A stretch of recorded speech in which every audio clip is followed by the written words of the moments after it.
It's that time of year again. There is a whole new wave of LEGO Harry Potter sets releasing in January, and that means it's time for another build video. I'm still somewhat new to building LEGO Harry Potter sets, but I've had so much fun with these over the last few years, and I'm really excited for everything new. So in this box, aloha mora. Good. We have the entire new wave of LEGO Harry Potter sets. These were sent to me by the LEGO group very kindly before release to build with you all. Thank you, LEGO. So in this video, we are going to be once again building sets straight out of the Wizarding World. There are 6 here, 4 of which are a little bit more on the smaller side, but still look really detailed and seem like sets that I would enjoy. Plus the minifig selection at first glance is kind of insane. And then 2 of them are huge. There's a micro scale Diagon Alley set, which is really fun because I built the big version just a few months ago, but I'm excited for the tiny version. And the little minifig guys in this are really weird, but I can't wait. And then finally, this is actually such a big deal for LEGO Harry Potter fans. We finally have a Malfoy Manor. LEGO has never made this set before. So we also get to build the most anticipated LEGO Harry Potter set ever made. Probably. We're gonna start with these 2 sets. They're the smallest out of the wave, and they're actually very similar. So each of these are like little rooms that fit into this set on the back of the box. I did it in my last video. It's the Great Hall, and in the back, there's 3 different slots where you can interchange rooms. They kind of come out really easily, obviously. There we go. So with the Charms Classroom and the Dueling Club, these are 2 sets that are kind of like expansion packs for the Great Hall. It's a pretty neat concept, but there's only 3 different slots in the back, so I don't know how many rooms you actually need, because the set comes with the 3 slots for the rooms already filled. But it's a pretty neat concept, and these are very similar sets because of how they fit into this. So I'm gonna build these 2 first.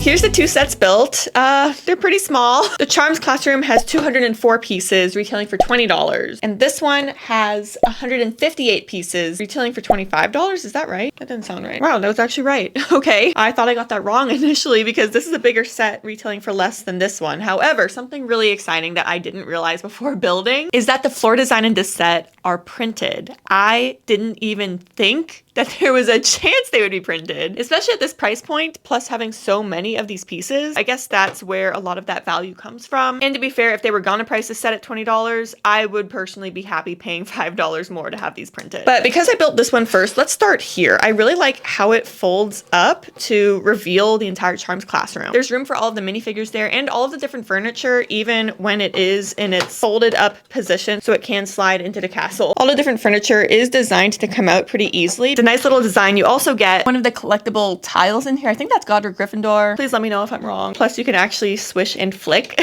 There's a little lever on the back that allows you to move a little feather. So for a star rating on this one, I'm gonna go like 2 stars. I don't love it. It's fine for what it is. This one, on the other hand, I think I'm gonna like this one more. Kind of an iconic scene. I remember the trailers and Malfoy was like, "Your move, Potter." And Harry Potter was so serious. He's like, "You wish." And I ate that up. But then there's also a play feature to go with it. So you can just push in either side and they go flying. And I think that's kind of fantastic. For some reason, the set also comes with a fireplace. Unfortunately, it's the same printed piece as I got in the Charms Classroom. So if anyone wants to trade, let me know. And the fact it comes with 4 minifigures is pretty okay. Plus Gilderoy comes with this rubbery cape, and I don't think I've seen that in Harry Potter before. And so I think I'm gonna go 3 stars with this one. The printed pieces are great. The play features are like kind of fun. It's not something you need in your life, but it's kind of cool. But now let's see how they actually fit in with the Great Hall, because that's kind of the whole point of these. The Charms Classroom fits into this middle position, and it's really easy to switch them out actually, so that's kind of nice. I took out all the minifigures, all the tables, and then this just kind of sets inside here like that, I think. Okay, and then there's actually some room on the side for the fireplace. That's not actually that weird. I kind of like that. But then next we have this one. It looks a little cursed. Let's build it.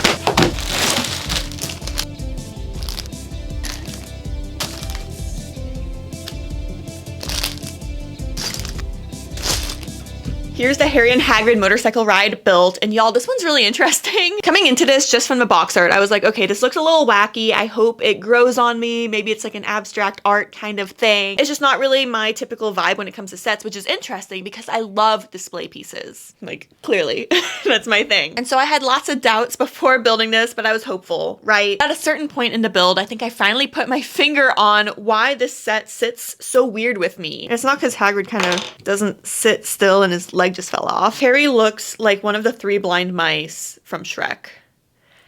and I can't unsee it. It's the glasses, it's the pose, he's holding a wand, the posture is the same. And that's just all I can think about when I see Harry. The value is definitely there though. There's 617 pieces in this and it retails for $50. So that's a really good ratio. There's also a lot of small pieces in here, so that makes it a little bit less of a great ratio. But the build techniques here were really interesting. I don't typically build vehicles, so that was kind of new for me. I think Hagrid's a little too loose, like it's way too easy to pick him up off the bike, and also his leg just fell off. So be warned. It's interesting that Hagrid comes off and then Harry, like there's no way to get him out of there really. He's like built into the chair. Hedwig does come off though, and I really like that printing on her. That's cute. And so with this set, I think this might actually be my lowest rating so far. I'm gonna go 1.75 stars. If you like it, I'm so happy for you. Please enjoy this set. It's just not for me. But now let's move on to something that's more in line with what I do typically like. I love building buildings. However, I am not somebody who's working on building a giant 12 foot by 12 foot Hogwarts castle in their house. I am, however, doing that with a Lego city. That's different. If you want to see that, please check out those videos. And so typically once the Hogwarts sets are built, I just don't know what to do with them. They're typically not that great of a display. The Quidditch flying lessons isn't a must-have for me to have on my shelf behind me. You know what I mean? But I do think that I'm gonna enjoy the build process. I love doing buildings. Plus, there's a lot of minifigs in here that I do not have yet. I don't have her. I just remember her like, I want a nice clean game from all of you. And she's like kind of scary there. But then we actually never see her again. And I'm just realizing that now. Is she in the other movies? I think she's just gone. I also don't have an Oliver Wood, so that's exciting. But then also Neville. I don't have young Neville. And the little buck teeth there are just the most ridiculous thing I've ever seen. I'm excited to build that minifigure. And I think it'll be 2.5 stars. Let's see.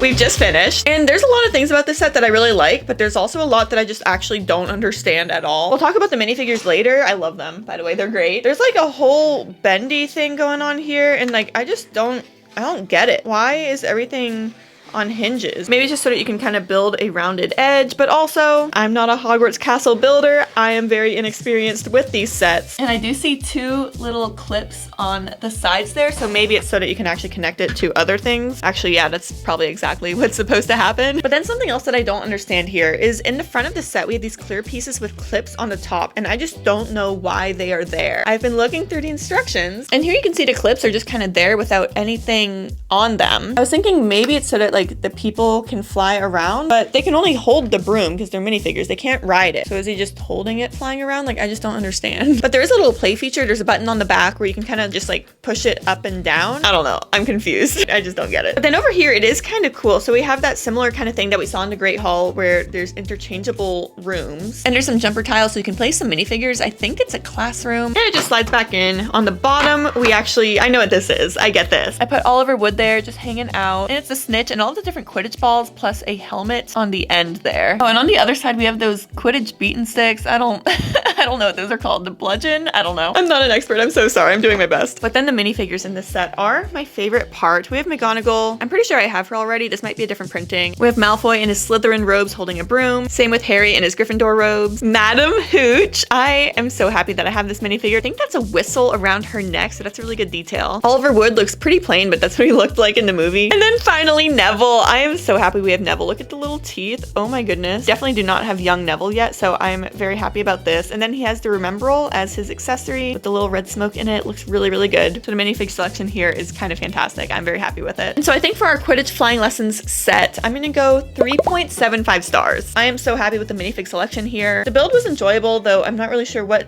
to do with this set afterwards. I might just part it out. There's a lot of really good pieces here, especially for rock work along the bottom, but I'll probably leave it like this for a little bit. But something else that's bringing it down from 4 stars for me is that it's $80 with 650 pieces. That is not a great price per piece ratio. There are a lot of minifigures here. There's also some larger pieces to build these wall sections. So I don't think it's the worst value, but it's not a great value. I enjoyed it though, and I'm happy I got the chance to build it. But now it is finally time for the most anticipated Lego Harry Potter set ever. We're building Malfoy Manor. This set is gonna be kind of a big one. There's 1,600 pieces, 9 minifigures, and obviously tons of accessories in here. Ornate rooms, a little bit of a torture going on down there. Fun stuff. So let's get it built.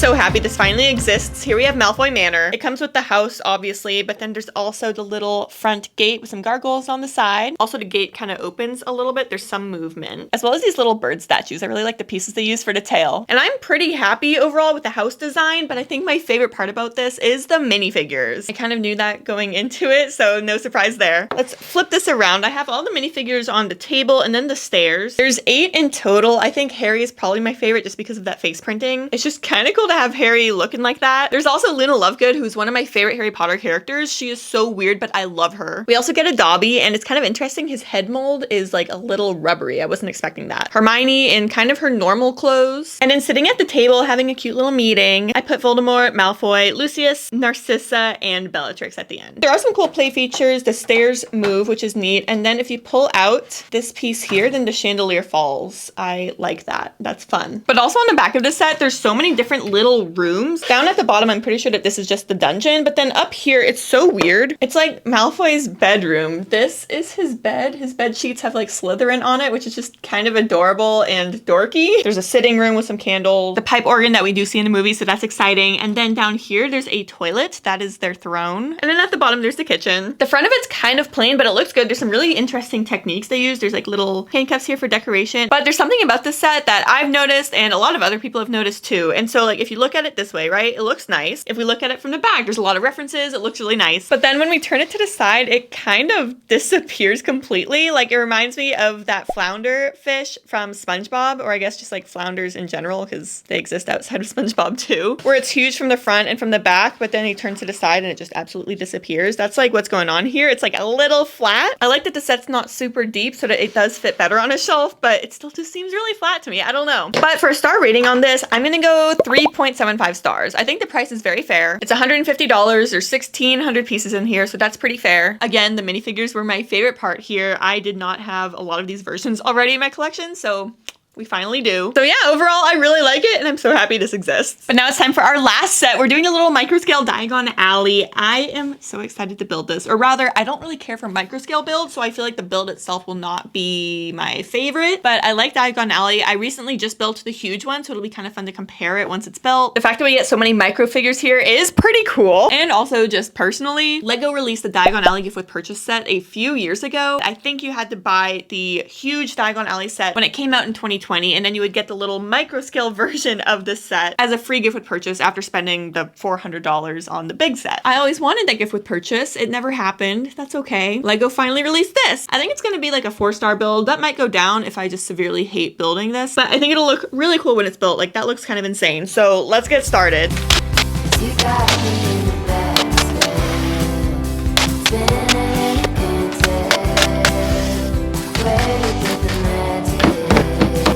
Here it is built. Visually, the set is fantastic. I love all of the colors in it. I love that Gringotts is like right in the middle with the dragon on top as a centerpiece. You're also able to clip it together really easily, and they don't stay in place too well, but that's kind of nice. Like as I'm doing this, it kind of wobbles a little bit. So maybe just like be careful if you want to do a lot of that for some reason. There were also a lot of different instruction books here. There were 5 total, which was kind of great. You can build with family, friends. But something else that was really nice in the instructions is that as you're building the set and you finish or nearly finished one of the little buildings, it tells you more info about what it is. And I really like that because a lot of these shops are shops that I honestly had not heard of before. I like Harry Potter a lot, but I can't remember every store on Diagon Alley. Like that's just not something that I've spent my time doing. So having these guides is really, really helpful for me. Oh yeah, and then the night bus is just kind of there at the end, which is kind of nice. I wouldn't expect that, you know what I mean? But then as I was building this, you guys, I had the biggest problem, and I feel like I'm not the only one that's gonna be facing this. So we get all of these little micro figures in here. They're really, really cute, really, really tiny. Here's the rest of them. I put them on these extra little white pieces that I found for my collection so I don't lose them. Luckily, they all do come with duplicates, which is really great, but still,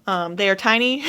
Be careful. I can't tell them apart. I had the hardest time figuring out who's who in this set, and nowhere on the box or the instructions does it say which character is which. And you're probably thinking like, how can you not know? No, it's very difficult. Like typically when you're looking at minifigures, you can kind of figure out the age by looking at wrinkles maybe. The hair piece really helps. But with micro figures like these, there are no hair pieces. They're all the exact same shape. They barely get eyelashes, if that. And then some of these little monitos were like the shopkeepers of some of the stores that I had never heard of. So that made it extra challenging. The website also doesn't help because it lists like 8 of the different characters that are in this and then says, and more. Who are the more? I couldn't figure out some of them. It was driving me a little crazy. So be warned. And if you know who all of them are, like, please let me know. But when it comes to a star rating on this, I'm going 4.25 stars. I think the value is really good. We get almost 3,000 pieces in this for $200. Decent ratio. That being said, the pieces are all very small. On paper, it sounds great. When you look at it, it's okay. But then also the displayability on this is kind of fantastic. There's so many different ways to kind of display this. You can do like the Diagon Alley angled thing. It's actually a pretty long set to put on a normal bookshelf. I don't know if it'll fit. Let's actually check. Okay, yeah, maybe not quite. This is where we are at. It fills up the whole shelf and we still have one of these left over. So now we know these Billy bookcases from IKEA are pretty popular. So I figured I would show you. But I just rearranged some things and made like a V shape with it with Gringotts in the front. That kind of works actually. I don't know. I think I'm gonna leave it like that for now because it honestly looks pretty cool. And then finally, before we wrap up Diagon Alley, I figured I would show you what the big versions look like. Something just fell. This is the big version of the Weasley's Wizard Wheezes compared to the little tiny one. So